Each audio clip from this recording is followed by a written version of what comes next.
So we're going to do just a quick introduction to Nozomi Networks. I want to talk about some of the different things that we do as an organization, the different technologies that we have and that we're beginning to offer. And then we want to spend some time on the meat of the presentation, some of the different things that we run into when we initiate a proof of concept or initiate a deployment project that could potentially hold things up, and some of the challenges that we run into. And then what we get a lot of questions about after a presentation or after we go through the delivery is, what do we find? What do we find in those first few weeks? And I want to spend some time, mic keeps changing volume, looking at some of the different things that we find in those initial few days after we plug the technology in. I also want to spend some time on Q&A if we leave that open. I know a lot of you might be looking at technologies like this, or you've maybe done a deployment like this. You've seen similar things, or you've seen things that maybe we didn't talk about. I want to make sure we cover that as well. Good? Let me see if I can get the clicker to work now. That was on the next slide, but we'll do that.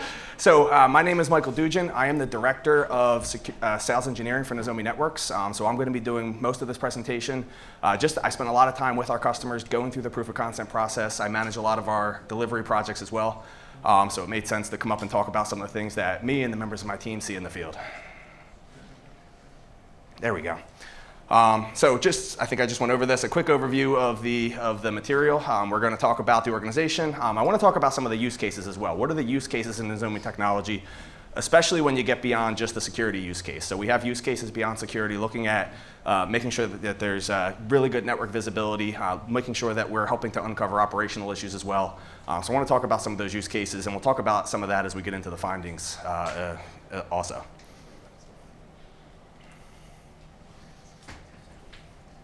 Here we go. So a quick look at Nozomi Networks as an organization. We were founded in 2013. We've gone through a very aggressive growth in the year since then. We've had many 100% growth both on the revenue side and on the team side each of those years. We are headquartered in San Francisco. We have all of our research and development at a really cool office in Mendrisio, Switzerland, just north of Italy. And in the past few years, we've also opened up sales offices globally. We now have members of the organization on just about every continent, and we're doing all of these delivery projects we're going to talk about. I tried to pick a subset of use cases and of examples that we're getting from some of the deployments on each of those different continents. We now have, as the title of the presentation talks about, over 1,000 installations globally, monitoring over 300,000 devices in a variety of different verticals, and you can see all of those there. Just a quick look at the offering. So on the far left, that's really the foundation of what the Nozomi technology is. So the SCADA Guardian technology, very simple, is a passive network monitoring and anomaly detection solution. We take span data, we take packet captures, we just want to see the traffic on the industrial network, and very simple, we initially visualize all of the communication flows. We visualize all the way down to the operational level. So we're actually looking for the function codes, we're getting down to the variables, we're plotting out the variable maps. We'll see some screenshots of that as part of this. We are going to do a number of things off of that data once we get that visualization working. So there's a level of deep packet inspection, support for well over 100 protocols at this point, both IT and OT, digging down to a level where we're going to learn as much data, as much detail as we can about the communication flows and about the assets themselves. So there's an asset discovery component, there's a vulnerability detection component based on the data that we're getting about the assets, and then of course the anomaly detection component based on what we can learn about what all of those devices are talking to, the things that we learn about the assets, down to that process level, what protocols we expect to see, function codes are going between device to device, the variable ranges that we expect to see, and we do anomaly detection on all of that data after an automatic learning process. There's no user interaction required to have that learning process complete. Since then, we've also begun to offer a more active approach to picking up some of the data, especially crucial data for asset inventory and for vulnerability detection. So we have the ability to now very targeted query specific devices especially on the Windows and Unix side, but also on the control side to fill out any gaps that the passive detection cannot get on the asset inventory side, as well as some of the key functions on the operational side.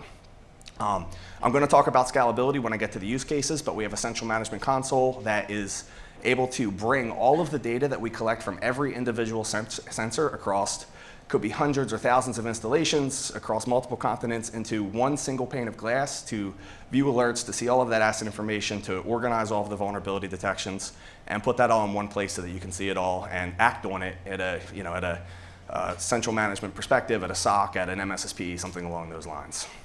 And then we've also initiated an OT threat feed functionality. This is really utilizing the incredible research that we do back in Mendrisio. We spend a lot of time looking into the different protocols, looking into the devices. We are going to include information in this about what we're finding from a zero-day perspective in the devices that we're looking at.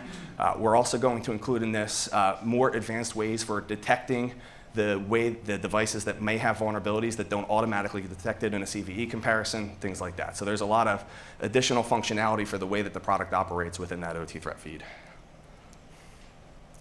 I'm not going to spend a lot of time on this slide, just talk about the goal is for a very simple deployment. All we need, and we're going to, when we talk about the roadblocks, we'll talk about some of the things that we run into on this front, but really what we need is just to see the traffic, the mirror traffic, span traffic from as many different parts of the environment as possible. Obviously, in a lot of these different environments, there's challenges there, depending on whether you're using Ethernet or other types of communications. Some of the others get more difficult. You also have to deal with how dispersed a lot of these networks are. There's remote sites that may not be so easy to go and throw a box out there. I'll talk about some of the different types of boxes that we have, but the goal is to get as much of that traffic as possible into the Nozomi appliance and start individual Nozomi appliances or get it centralized into that central management console.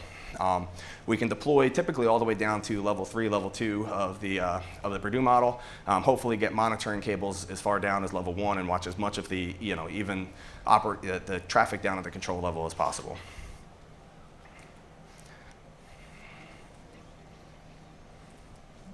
Can you go to the next slide, please?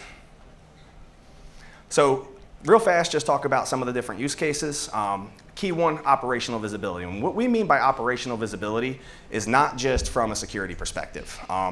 We want to give you visibility into the entire picture of the network in a way that you probably haven't seen before. We're not just talking about drawing up a real pretty network map. We want you to get down to, are there misconfigurations within some of the networking or misconfigurations within the process itself that we're able to detect by pulling out the data that we do via the deep packet inspection. We want you to be able to uncover issues that have nothing to do with security. We want you to be able to uncover anything that could be negatively impacting your operation just by plugging this in. This is typically a target for the first few days of a proof of concept or the first few days of a deployment. We're gonna see things like devices that are communicating with other devices outside of the network that they're not supposed to be, whether it's successful or not. We're going to see things like function code scanning. We're going to see areas where devices that should have similar variable flows. We're going to see where those are off a little bit, and we want to do that very quickly. This is one of the initial stages of the implementation. Then we get into more of the cybersecurity function. Nozomi has a couple of different things that we're doing for threat detection within these environments. Obviously, the core foundational piece of the product, the anomaly detection, is a big piece of that. So we have the ability to detect anomalies in the network flows when the asset changes down at the operational level. But a lot of times those are going to require additional context. So we want to bring that context by correlating those types of detections with detections that you can get through standard intrusion detection, through packet dissection, using YARA rules to look for individual indicators within the things that we're detecting, as well as the vulnerability detections. We're doing a lot to pull out as much information as we can about the assets, find out what types of things that those assets might be vulnerable for, and to look for those within the rest of the reporting that we're doing. To help in this front, we also have a number of integrations with other security technologies to make sure that we're able to take the data that we're collecting and the things that we're finding and integrate it into your overall cybersecurity ecosystem. So obviously integrations with SIEMs, but also integrations with inline firewalls, integrations with ticketing systems, integrations with even the control systems themselves, the pool configuration files to get more asset details. A lot of different things we're doing on that front to make that mission successful. And then, of course, I want to talk about the scalability of the solution. We've got multiple implementations at this point that are hundreds and hundreds of sites being centralized into one central repository. One of the things that we think differentiates us in this market in a lot of ways is our ability to not only deploy quickly when we get to an individual implementation opportunity, but the ability to scale on demand as we're putting out those additional devices. The scalability that comes with that, taking all of that data back to the central management console in a very simplified manner, very low amount of metadata. We're not logging down the network or anything like that, but getting all of that data up into a central repository and giving you the ability to get an entire view of the heterogeneous network across, even if it's multiple nations, multiple business units, whatever that is. Scalability becomes a very important part of a Nozomi delivery project. So let's talk about some of the common issues that we run into. A lot of my team's focus is on the proof of concept side, but I also want to make sure that we're talking a lot on the delivery side as well. The most important part of a successful implementation of any of these monitoring technologies, so a lot of this is applicable to all of these technologies, if you're going through this process, how are you getting the span traffic, the mirror traffic is usually the number one thing that needs to be figured out for a successful implementation. There's a lot of options there. You could, of course, and Nozomi would love this, if you want to go and put a new Nozomi appliance at every single switch that you have in your entire environment, be my guest. We can go out there and get all of the data directly at each of those switches, a little less cost effective on your side, a little more valuable on our side, but probably not the ideal solution in a lot of ways. You can connect to third-party devices, of course, that trunk all of that data together and get it into a single cable that we can run into a much bigger appliance. Sometimes there's a little bit of more effort on that on your side. It could be additional hardware that you need to buy from other vendors. It could be additional work that you need to go through the different consulting firms that do that type of work in order to get all of that organized. But it tends to make things a little bit cleaner. There's also other options like remote spanning, probably not as easy in a lot of these environments where there's not a lot of bandwidth to send that type of data. But that's an option that we've seen used at a lot of these environments. But one of the first roadblocks we run into in a lot of these delivery projects is who is responsible for making sure that we have all of the traffic mirrored to get it into the Nozomi appliance and have all the proper change approvals going through for that. If the vendor is responsible, has the vendor been notified? All the different things that you need to do to make sure that when we show up on site and we plug in the wires, that there's going to be traffic in those wires that we're going to be able to use for all of the visibility and functionality that we have. Undersizing the monitoring hardware. And this is both ways. This is something that obviously Nozomi as an organization, when we go in to plan this deployment, we're working with you to make sure that we have the right information to put the right equipment out there. But a lot of times you're putting a technology like Nozomi in your environment because you don't know what you have out there. You don't know what the traffic load is. You don't know what devices are out there. And there are sometimes we go out there and plug these things in and we find networks that have way higher traffic load than you were prepared for, or even that you like entire networks or at least devices on those networks that you didn't know existed or didn't know that were plugged in. Maybe the vendors plugged them in, maybe they were put out there for troubleshooting, whatever, and it increased the flow. So my recommendation is typically to, if you don't have a good estimate of what the traffic load is going to be, plan high or plan for the ability to bring out additional boxes if you need to and separate the traffic load to make sure that you're not trying to throw too much into individual appliances. And then not planning in advance. This is more on the deployment side, not really a proof of concept thing, but not planning in advance for what you're going to do with all of the data once you collect it and all of the other things that you wanted to integrate. A lot of times there's change control, change approvals that are required for all of that. So if you want to integrate all of the alerting into the SEM, you want to make sure that all of that is organized in advance and you're going to be able to do that right away. If you want to integrate with the firewalls, especially if they're in line, as one of the ways to potentially turn this into an active blocking mechanism is to if there are inline firewalls, we don't see that very often, maybe 1 in 50 cases, but the integration with the firewalls is a potential way to turn that active. There's a lot of planning that goes into making that successful. So planning all of those integrations is an important part, making sure that the policies are in place and all the teams are notified and you have all the approvals.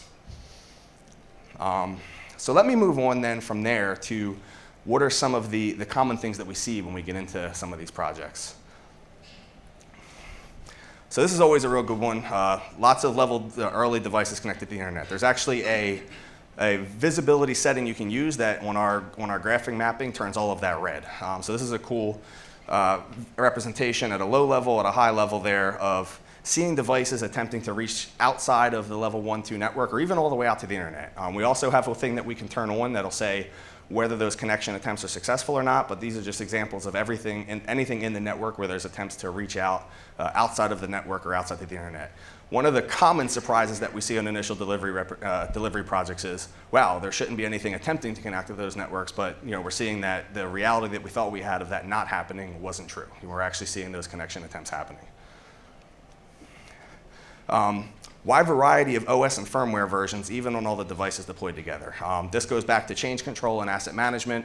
A lot of the initial, we'll go in and we'll say, what firmware version do you have on all of these PLCs that are out here? And you think that they're all being updated at the same time, or maybe they're not going to be. But it's usually at least an interesting finding for a lot of people on the team as we start the delivery of what actual versions are out there, where the mismatches are, especially the mismatches between what we find and what you might have on an asset management spreadsheet or something along those lines. A very common initial discovery in most cases. Software vulnerabilities. You know that they're out there. In a lot of cases, you know that you can't go, upgrade the browser, upgrade, a lot of the different software that's on a lot of these systems, but it's good to at least have an idea of all of the different things that you're probably going to expect to find when you get out into to the software world. So I think I have examples here of just, outdated versions of Chrome or outdated versions of Internet Explorer. One of the things we see a lot recently is vulnerabilities in the camera systems. I don't know why we're so frequently seeing the camera systems and the monitoring systems and fire suppression systems on the same networks that we're monitoring with the PLCs, but it's been happening more and more. And that's an entry point. There's constantly easy to use software vulnerabilities in those types of applications. That's something that's been coming up a lot more and more as we get to the initial stages of delivery. Unknown misconfigured devices scanning different function codes. So we just see function code scans. That could be on purpose. It could be a variety of different things happening there. But we see a lot of these scans, or it could be variable scans, or we've also seen just all your common port scans, things like that. So this is a common type of alert.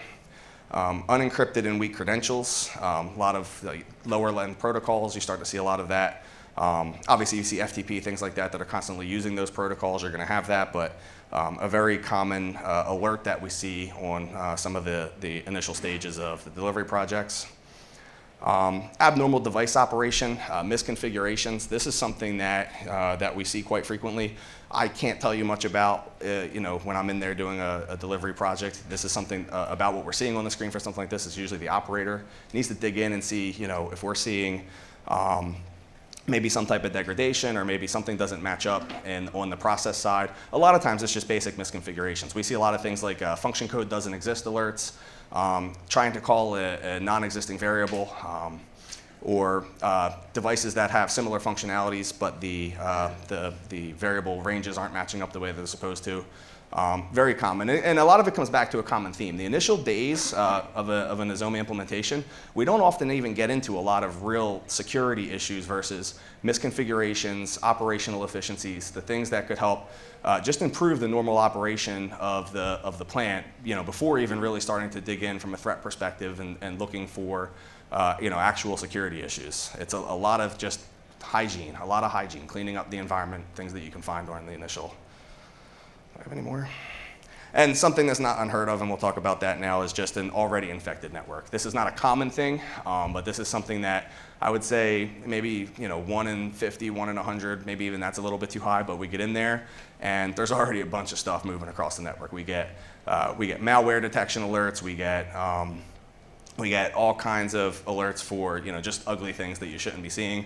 And sometimes they know and they want to see if that we detect it. Sometimes it's part of the use case. If we're, especially if it's more of a proof of concept side than the delivery, they want to see if we're going to be catching these things, and that'll be a part of it. But it is not unheard of to go into an environment and there's already, even basic things that were, malware from 10, 15 years ago in these environments. It's not, not uncommon for those to be able to break out and run all over the place. So we've been in a few situations where we've plugged it in and, it's been, hey, we're going to cancel this project for now. Let's go clean all this up and we'll bring you back in 2 months. Obviously, we prefer you didn't do that, but it's good to, get it plugged in if you didn't realize you had all of that going on and get it discovered and get it corrected.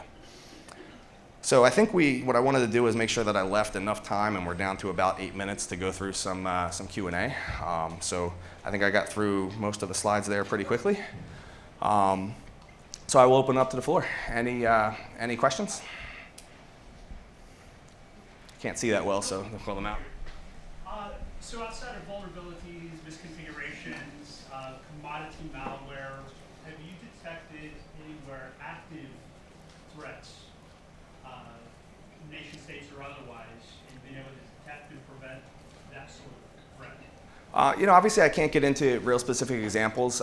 There's been some really interesting findings that we have. It's very difficult when you see a detection to say specifically that's a nation state level activity moving around, especially with just our, our delivery team sitting on the ground with the group. So we will see things that will turn into, as the evaluation and the investigation continues, things that will turn into, okay, it did turn out that it was a nation state level attack on the network. It's not going to stand out immediately in many cases with the types of detections that we have. Like a standard anomaly is typically not going to say, there's not going to be something in the alert that says, this is China attacking you. It's not typically that simple. But as the investigations have evolved, there have been instances where we've discovered that type of activity for sure.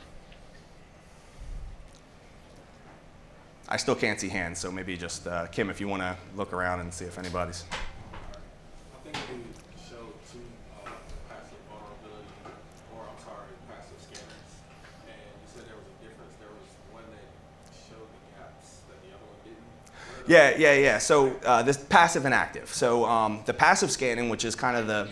Oh, sorry. Was that? Yeah, let me repeat the question. So there was an ask if there was a. I talked earlier in the day about passive detections, and then there was something that we did to help fill in the gaps in passive detection. So our hygiene, our initial offering for the longest time was completely a passive detection, and it can uncover a lot. It varies from protocol to protocol. There's some protocols that as we dig in, we can get really, really deep and get all the way down to the variable level, get every little piece of configuration file that we need to give a full outline of an asset inventoried environment. But we found that there's some protocols that don't have that data in them, or there's some vendors that don't give that up so easily within the protocols that cross. So what we now offer is an active approach to getting the rest of that data. That could mean querying querying via WMI. It could mean querying via creating an SSH connection to pull the data off. It could mean very targeted queries on the industrial protocols themselves, speaking those languages, but using an active approach to fill in the gaps in the asset inventory is an approach that we're taking to fill in those gaps. It's not going to be for everybody, but there are a lot of environments where we've had that request already. We've already implemented it in several, and it's very good for filling in the gaps, not just from an asset inventory perspective, but also from that vulnerability detection perspective, and for adding context on the other types of alerts that we're getting. Terrific. You mentioned in the presentation a threat feed service. Can you tell us more about that service and how you source that information? Yes, no, the initial stages of the threat feed service, that is our intelligence. It really goes back to, and I see your Dragos, yes. It's a little bit different than that type of threat feed service. So we're doing is, one is we do a lot of the research that we do in order to do the protocol support that we have digs into the devices themselves for the vendor systems themselves. And we find vulnerabilities, we find 0 days. So including that information in the detections is part of that threat feed service. In addition to going through the proper channels with the vendors and with ICS CERT, we want to make sure that we're making those detections in the field. A lot of it is curating the ways that we can detect vulnerabilities in devices. So right now, if you rely specifically on the information within a CVE, the automatic tagging isn't always going to work perfectly. You're going to have devices that should be being pulled as vulnerabilities, not seeing that. So curating that to make sure that we're doing a much more thorough job in vulnerability detection, that's a very big piece of the OT threat feed service. And then there'll be additional things that we can do as we grow the threat research team. It's obviously a very new offering for us to pick up more things in the environment that go along with the rest of the types of detections that Nozomi already makes. Awesome, thank you. You're welcome. Hey, in a real-world scenario, the clients sometimes have a problem allowing third-party tools on their OEM networks. How do you support the clients? I mean, do you work with OEMs independently, or it's the client's responsibility to work with the OEM to allow the third-party product on their L2 element network? There's a number of different things that we're doing to tackle that. So obviously working directly with the vendors.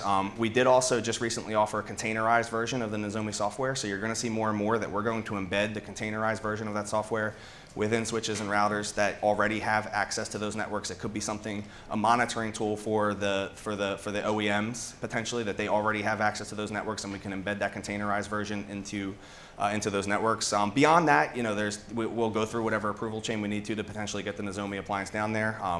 We've run into those scenarios before. It could be that instead you need to actually get the mirrored traffic out of that network, and we'll look at the mirrored traffic outside of that network. So when I go back to the earlier part of the presentation talking about the different implementation plans, sometimes it's just a more complex implementation plan just to get the traffic out so we can see it outside the network without putting an appliance into those secure networks.